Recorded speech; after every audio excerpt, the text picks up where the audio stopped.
Yang galbay dipinjol atau jatuh tempo dipinjol sepanjang tahun 2026 ya. Saya berharap Anda semuanya tolong dengerin ini baik-baik ya. Baik itu pinjol legal resmi di bawah naungan Asosiasi Fintech Pendanaan Indonesia ya, atau yang resmi ada di Otoritas Jasa Keuangan. Terserah mau teman-teman pinjolnya apapun. Saya cuma berharap satu hal saja teman-teman semuanya, satu hal saja. Harapan saya buat Anda semuanya adalah Anda jangan tertipu, oke? Dan jangan terpengaruh. Jangan tertipu daya dengan kata yang dilontarkan oleh debt collector pinjol. Ya, baik itu melalui telepon, baik itu melalui WhatsApp, baik itu melalui email. Saya paham betul kondisi Anda hari ini. Saya mengerti dengan keadaan Anda hari ini. Tapi jangan sampai melakukan tindakan-tindakan gila hanya semata ucapan yang dilontarkan akan terjadi penyebaran data. Itu tadi ada yang sampai nekat menggadaikan rumah dia ke penggadaian. Oi, sadar nggak sih teman-teman semuanya? Walaupun Anda tidak gali lubang tutup lubang ke aplikasi, tapi Anda menggali lubang ke tempat lain yang jauh lebih besar. Ya, bahkan ada yang menyampaikan sudah habis ratusan juta. Dia sudah menjual mobilnya juga, motor sudah dijual juga.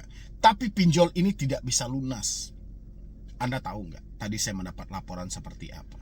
Ada salah satu follower saya, yang mana dia hari ini terjebak atau telat bayar di aplikasi Yes Credit, saya sebut aja. Angsurannya 1,7 per bulan. Selama 12 bulan, dia meminjam sebanyak 13 juta. Oke. Dia telat baru 1 hari. 1 hari dia telat. Tahu Anda berapa denda yang dibebankan? 200.000. Itu sudah tidak masuk di akal. Sudah tidak masuk di akal. Ya, telat 1 hari dendanya 200.000 di Yes Credit. Dia mencoba untuk menegosiasi. Dia hubungi pihak Yes Creditnya. Ya, dia hubungi pihak Yes Credit, dia hubungi. Tapi dapat solusi, dapat. Dia diminta untuk mencicil 500.000, tapi dalam waktu beberapa hari tetap harus membayarkan lagi 1,4-nya. Gila kayak ini, teman-teman semuanya. Gila benar gitu loh. Padahal kalau kita analisa lagi, hutang yang hanya 13 juta dibagi menjadi 12 bulan, 1,7 per bulan. Ini bukan nominal yang kecil. Bukan nominal yang kecil ini teman-teman. Selama 10 bulan aja itu sudah 17 juta. Ya, belum lagi 2 bulan tambahannya lagi. 1 tahun itu 12 bulan. Berapa total dia harus membayarkan? 20 juta 400. Pinjaman dia berapa? 13 juta. Oke, berarti ada sekitaran 7 juta bunga dalam 1 tahun dengan nominal pinjaman 13 juta. Ini sudah 50% melebihi pokok hutang yang ada. Dia hanya minta untuk negosiasi hari ini. Dia cuma sanggupnya 500.000 dulu.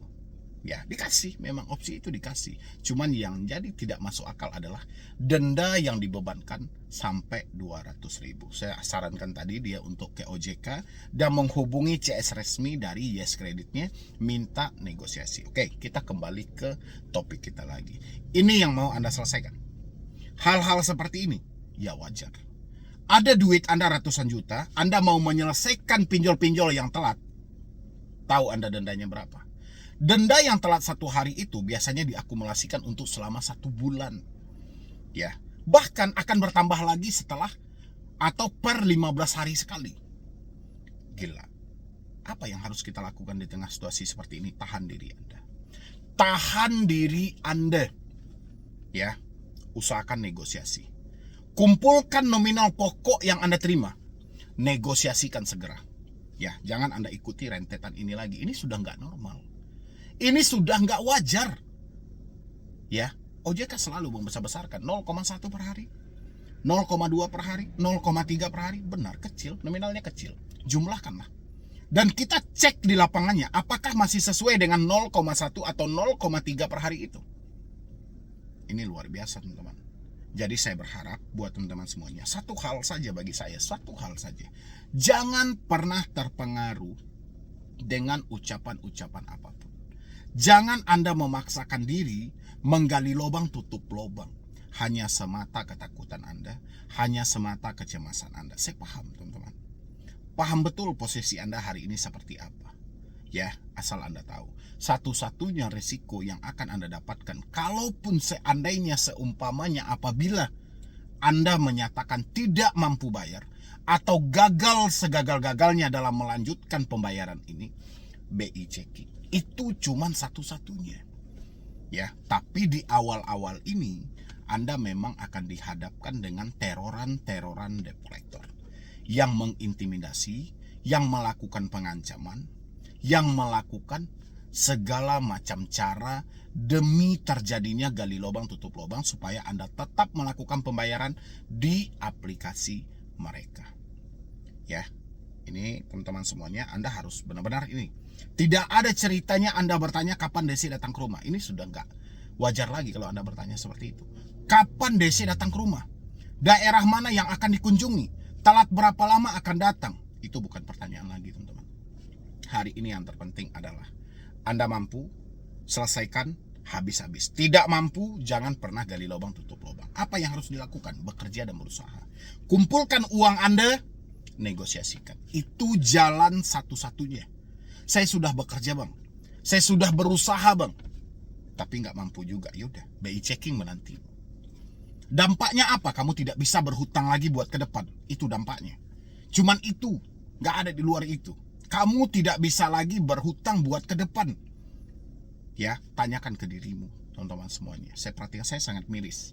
Makin hari makin parah, makin hari makin berat. Yang berat, yang parah adalah cara Anda, bukan galbainya. Galbainya sudah kita tentukan, sudah kita jelaskan. Bahwasanya duit nggak ada, kita nggak mampu melanjutkan. Tapi cara-cara yang Anda lakukan, dengan cara untuk menyelamatkan, dengan dalih untuk menyelamatkan, ini makin gila teman-teman semuanya. Ya, dan saya berharap juga dari Otoritas Jasa Keuangan, OJK, itu sudah berapa banyak aturan yang dibentuk, itu tolong ditinjau ulang. Saya ada buktinya juga, tadi yang saya sampaikan dari Yes Credit juga. Tolong bos OJK, tolong dilihat lagi ruangan pengaduan. Mereka sudah melaporkan, nasabah ini telah melaporkan, nasabah ini ada itikat baik untuk menyelesaikan. Tapi dibebankan dengan hal yang sangat memberatkan. Habis itu, yang kata OJK 0,060 itu, ya bunga per hari untuk pinjaman jangka panjang atau konsumtif tadi, ya atau produktif tadi. Coba OJK tinjau lagi, itu Yes Credit sudah pas atau belum? Pinjam 13 juta, ansurannya 1,7 kali 12 bulan. Coba totalkan. Ya, 20.400.000. Sudah paskah menurut OJK hal seperti itu? Inikah yang OJK himbau untuk masyarakat mempergunakan pinjol-pinjol legal? Pinjol-pinjol resmi? Tidak ada bunga besar? Yang seperti inikah menurut OJK? Rasa saya ini sudah tidak wajar dan sangat kurang ajar memiskinkan rakyat Indonesia. Bapak Prabowo selalu berpidato menyampaikan, kalau bisa rakyat kita jangan sampai terjebak lagi dengan rentenir-rentenir online. Kalau seperti ini, apa sebenarnya? Ya, dan saya berharap OJK benar-benar mengevaluasi dan melihat lagi ruangan pengaduan yang telah disampaikan oleh si konsumen. Ya, mungkin dari saya cuma itu aja dulu teman-teman semuanya.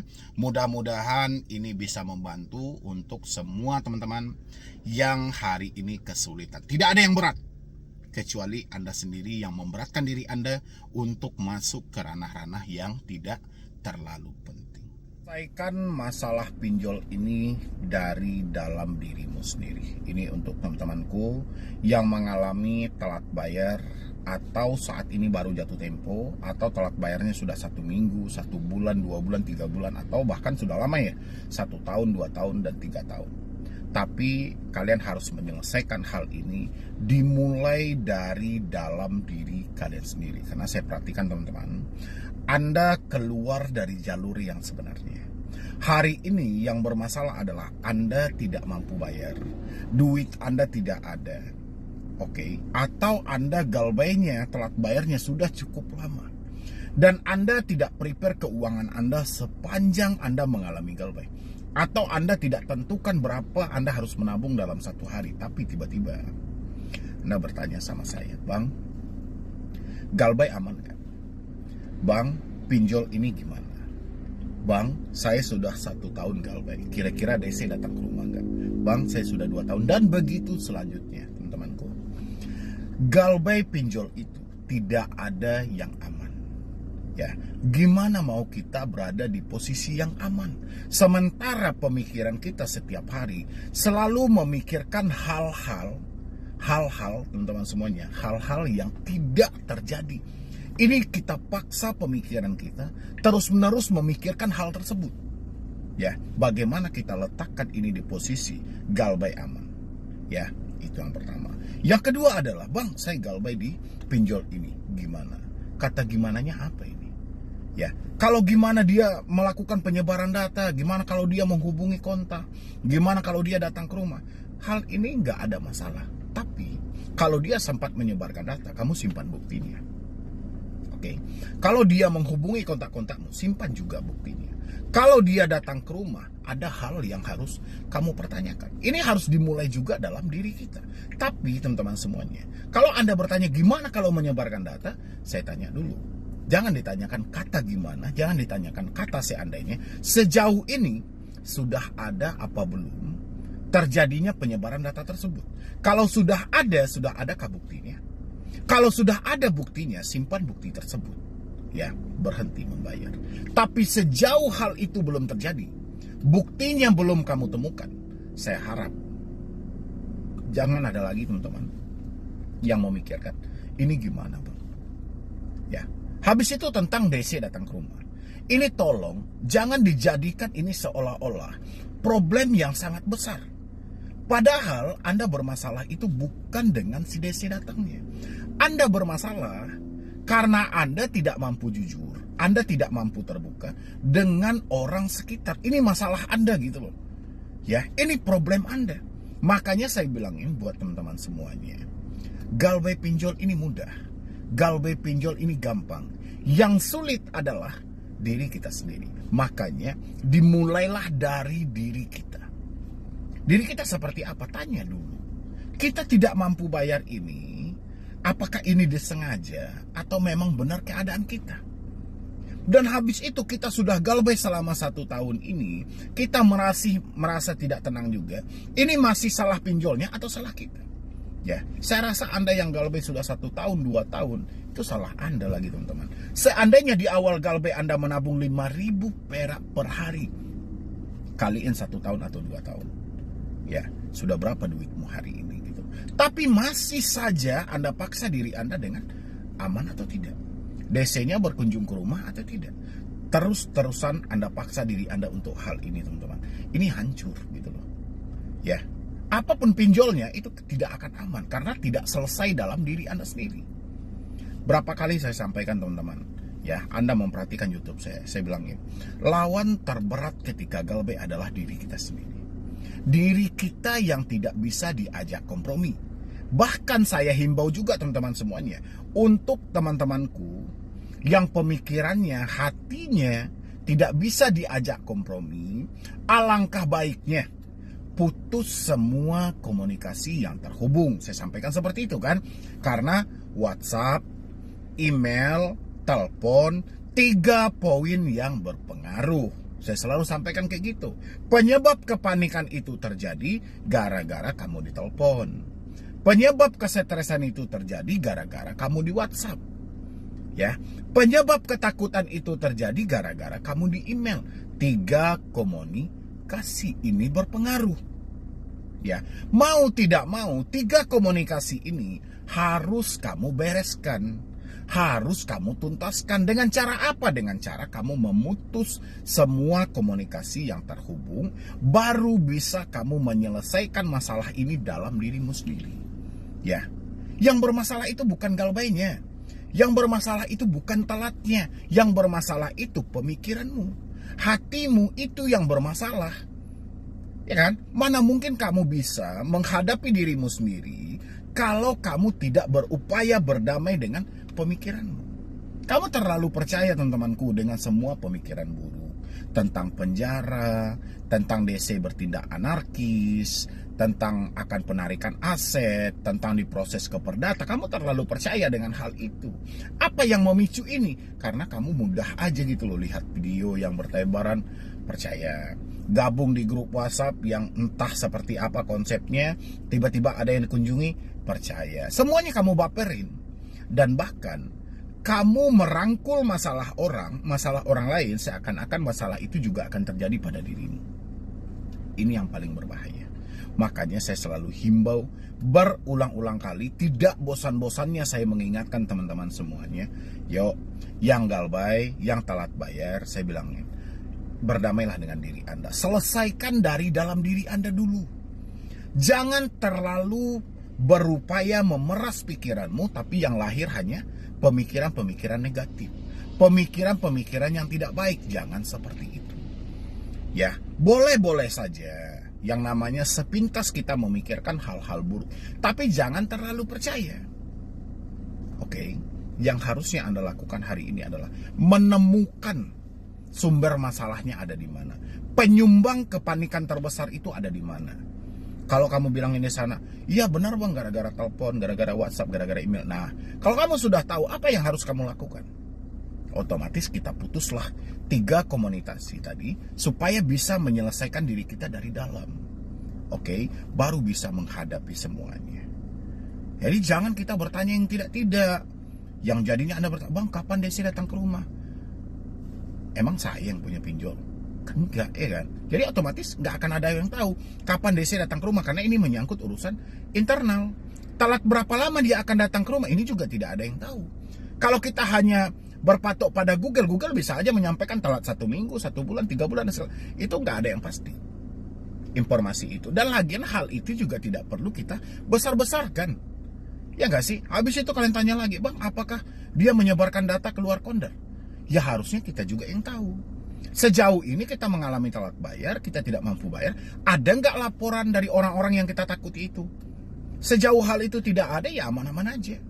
Habis itu mungkin nggak bang, aset saya ditarik dan segala macam. Ya kita kan bisa logikakan lagi, apakah ini kredit yang pakai anggunan atau kredit tanpa anggunan. Sesingkat pengetahuan saya, pinjol ini adalah kredit tanpa anggunan. Jadi nggak akan mungkin ada penarikan aset seperti itu. Ya, jadi maka dari itu buat teman-teman semuanya, bereskan dulu dari dalam diri Anda, bereskan dulu dari dalam pemikiran Anda. Insya Allah Anda akan bebas buat ke depannya.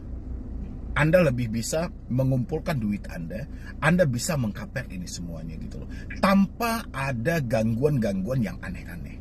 Ya, dan habis itu saya bilangin teman-teman, jangan terlalu mudah percaya ya, dikit-dikit percaya, dikirimin surat tugas, dikirimin DC dalam mobil, dikirimin DC dalam perjalanan, dikirimin surat somasi dengan bahasa-bahasa hukum.